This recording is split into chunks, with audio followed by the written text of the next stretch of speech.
मुहर्रम का पाक महीना चला हुआ है और मुस्लिम कैलेंडर के हिसाब से ये सबसे पाक महीना इसलिए माना जाता है क्योंकि इसकी शुरुआत, साल की शुरुआत इसी पाक महीने से होते हैं और मुहर्रम के जुलूस निकाले जाते हैं। आइए जानते हैं, हमारे साथ हैं बाबर जी, इनसे पता करते हैं कि क्या है ये मुहर्रम, क्या है और क्या इसकी मान्यताएं हैं और कब से ये चल रहा है। जी बाबर जी, आपका स्वागत है गाम तक में। जी बहुत बहुत शुक्रिया। आपने सवाल किया कि मुहर्रम के बारे में। दरअसल मुहर्रम जो है ये कोई नई शुरुआत नहीं है। हमारे मजहबी एतबार से मुहर्रम का वो महीना है कि जिस दिन खुदा ने इस दुनिया को पैदा की। वो 10 ही मुहर्रम का दिन था जिस दिन खुदा ने ये दुनिया बनाई। उसके बाद जितने भी हमारे मामलात आए हैं सामने नबियों के, उसके अंदर 10 ही मुहर्रम का दिन था जब हज़रत मूसा अलैहिस्सलातु वस्सलाम को दरियाए नील ने रास्ता दिया। वो भी 10 ही मुहर्रम का दिन था। 10 ही मुहर्रम का दिन था जब हज़रत ईसा अलैहिस्सलातु वस्सलाम दुनिया के अंदर तशरीफ़ लाए। वो भी 10 ही मुहर्रम का दिन था जब मछली के पेट से हज़रत यूनुस अलैहिस्सलातु वस्सलाम को रिहाई नसीब हुई। 10 मुहर्रम का दिन हमारे यहाँ इब्तदा से एहतरामन माना जाता है और ये महीना हमेशा से एहतराम और हुर्मत वाला महीना रहा। फिर इस महीने की कद्र और ज़्यादा बढ़ जाती है कि हमारे आखिरुज़्ज़मा नबी मोहम्मद सल्लल्लाहु अलैहि वसल्लम के प्यारे नवासे सैयदना इमाम हुसैन आली मकाम की शहादत 10 मुहर्रम के रोज़ हुई। तो इस वजह से हमारे यहाँ 10 मुहर्रम का बहुत बड़ा महत्व है और इस दिन सभी हर फ़िरक़े के लोग, जितने भी लोग हैं, इस 10 मुहर्रम का एहतराम करते हैं। चाहे वो रोज़ा रख के करें, चाहे वो जुलूस निकाल कर करें, चाहे घर में तिलावत कुरान पाक करके करें, चाहे बच्चों को खाना तकसीम करके करें। वो एक अलग अलग अपनी अपनी उसको ज़ाहिर करते हैं अक़ीदत और मोहब्बत को, लेकिन एहतराम सब करते हैं इस दिन का। इसे मातम क्यों मनाया जाता है? कहते हैं ना मातम का जुलूस है, कि मातम क्यों? मातम की वजह भी एक हज़रत इमाम हुसैन आली मकाम से है और वो अपने अपने इश्क़ और मोहब्बत के ऊपर मुबन्नी है। हज़रत सैयदना इमाम हुसैन आली मकाम की शहादत 10 मुहर्रम को हुई। एक मज़लूमाना शहादत थी। रसूलुल्लाह के 50 साल के बाद ये वाक़या पेश आ जाना और उनके घर के 72 लोगों को ज़िबा कर देना, तो एक बड़े गम का माहौल है। तो इस वजह से जैसा जिसका वो होता है इजहार गम करने का तरीक़ा, वो मातम करके इजहार गम करते हैं। कोई खामोश रह के इजहार गम करता है, कोई आंसू बहाकर इजहार गम करता है। वो अपने अपने ज़र्फ़ की बात है, कोई कैसे इजहार गम कर रहा है। तो इसके बहुत पुरानी चली हुई परंपराएं हैं ये मुहर्रम, और मुहर्रम के जुलूस भी देखा गया होगा कि अब हर जगह निकलते हैं जी। बड़ी संख्या में जुलूस निकलते हैं। इसमें ताजिया जो बोलते हैं उसे क्या होता है? ताजिया जो है ये सैयदना इमाम हुसैन आली मकाम के रोज़े का नक्शा है। जैसा कि हम किसी चीज़ से मोहब्बत रखें और हम लोग वहाँ ना जा सकें, वहाँ तक हम लोग नहीं पहुँच सकते क्योंकि आपका जो मज़ार अक़दस है वो ईरान के अंदर है। अब वहाँ आना जाना हर इंसान के बस की बात नहीं है।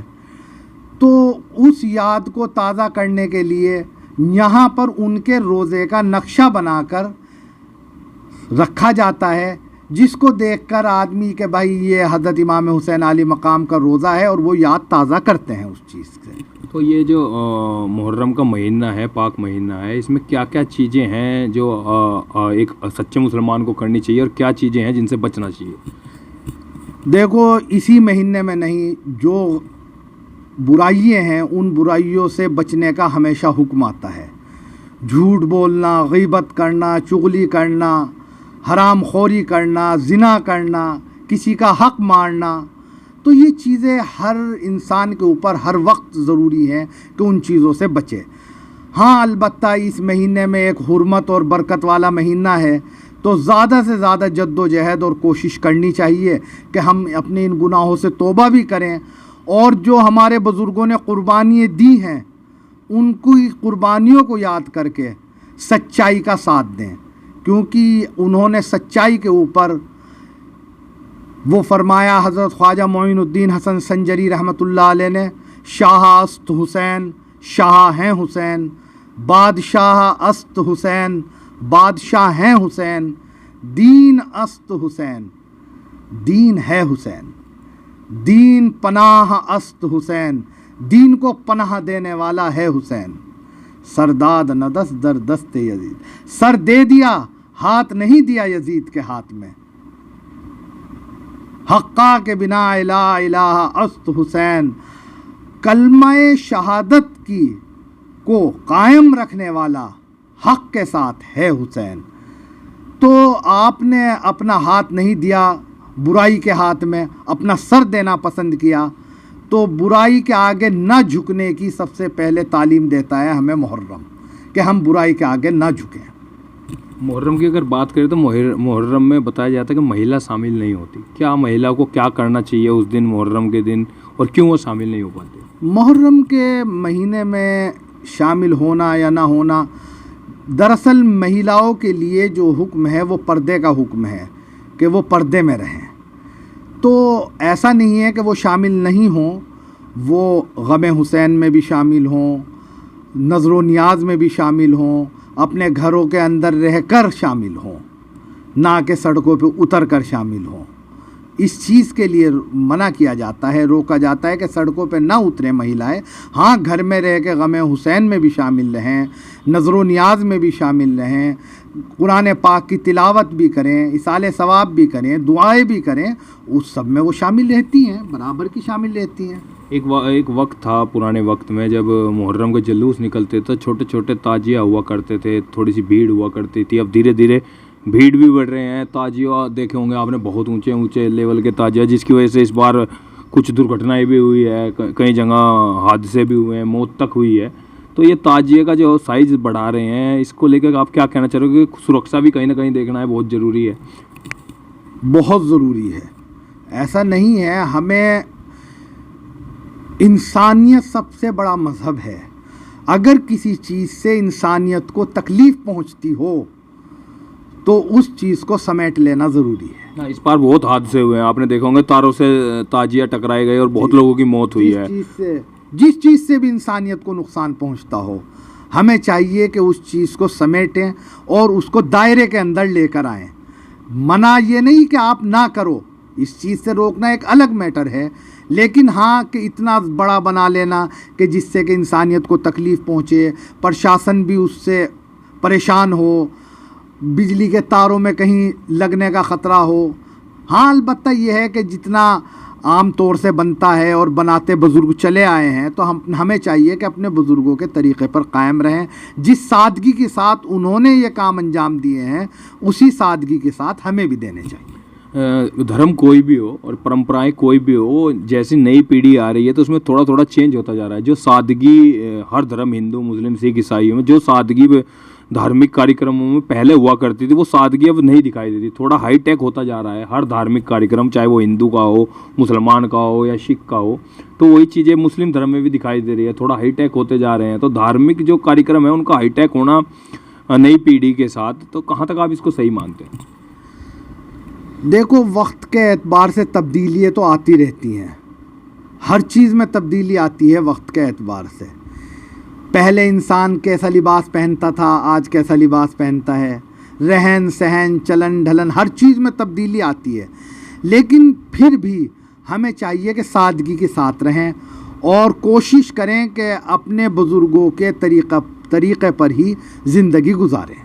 युवाओं से आप क्या अपील करना चाहेंगे? जैसे युवा बहुत जल्दी अपना आपा खो देते हैं और नई नई चीज़ों को सम्मिलित करते हैं धार्मिक कार्यक्रमों में, और उसके बाद हादसे भी होते हैं, कई जगह झगड़े भी हो जाते हैं। तो आप क्या अपील करना चाहोगे युवाओं से कि किस तरह से इन पुरानी परंपरा धार्मिक कार्यक्रमों को किस तरह बनाएं? देखिए, सबसे पहले बात यह है कि जो युवा लोग हैं उनसे मैं एक ही बात कहना चाहूँगा कि अपने बड़े बुज़ुर्गों के बताए हुए रास्ते को न छोड़ा जाए। उसके अंदर, बड़े बुज़ुर्गों के बताए हुए रास्ते के अंदर एक सादगी भी है और बहुत सारी उसके अंदर सुरक्षाएं छुपी हुई हैं, क्योंकि हमारा जो दिमाग है वो एक दायरे के अंदर सीमित है और जो बुज़ुर्गों का दिमाग है वो बहुत दूर तक के सोचता है। तो उन्होंने जिस चीज़ का एक दायरा बना दिया, हमें चाहिए कि उस दायरे के अंदर रहकर ही काम करें। एक चीज़ और देखी गई है, धार्मिक कार्यक्रमों में कहीं ना कहीं राजनीति भी अपना हस्तक्षेप कर रही है कि कहीं राजनीति, कहीं नेता घुस जाते हैं, कहीं राजनीति घुस जाती है।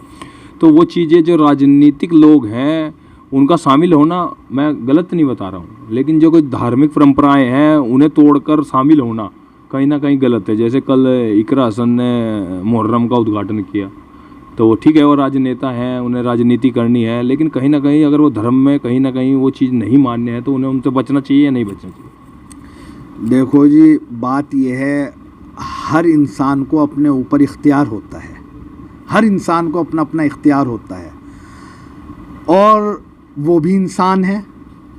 अगर वो एक जगह उस राजनीति को अलग रखकर और अपने धार्मिक मामले में शामिल होते हैं तो बड़ी अच्छी बात है, होना भी चाहिए, क्योंकि उनका भी हक है, इंसान है वे भी।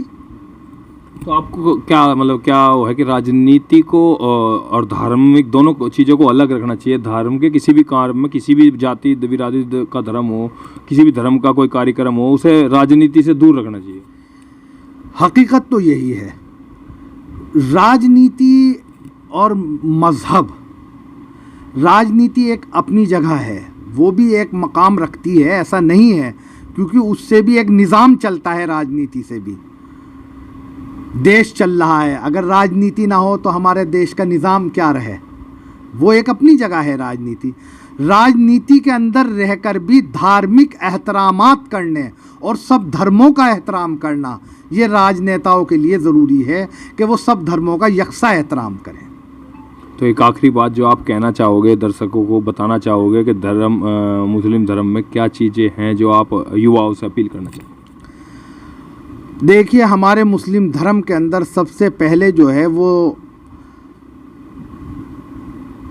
अदब एहतराम बड़ों का और बच्चों से शफ़क़त और मोहब्बत।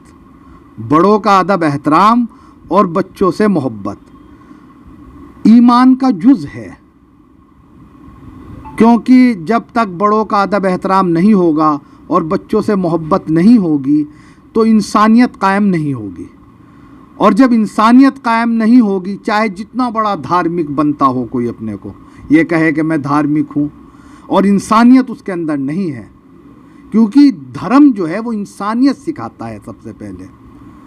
और जिस इंसान के पास धार्मिक तो कहलाया जा रहा है लेकिन इंसानियत उसके पास नहीं है, तो मैं मानता हूँ कि वो कहीं ना कहीं बहुत पीछे है। ये हमारे साथ मौजूद थे बाबर जी, जिन्होंने बताया कि धार्मिक कार्यक्रमों में और धर्म के बारे में, मुहर्रम के बारे में बड़ी विस्तार से बताया कि कुछ युवा साथी हैं जो हमारे अभी सिर्फ सुनते हैं, उन्हें पता नहीं है कि कैसे, कि कौन सी परंपरा कैसे चली आई है। जी, पंकज चौहान।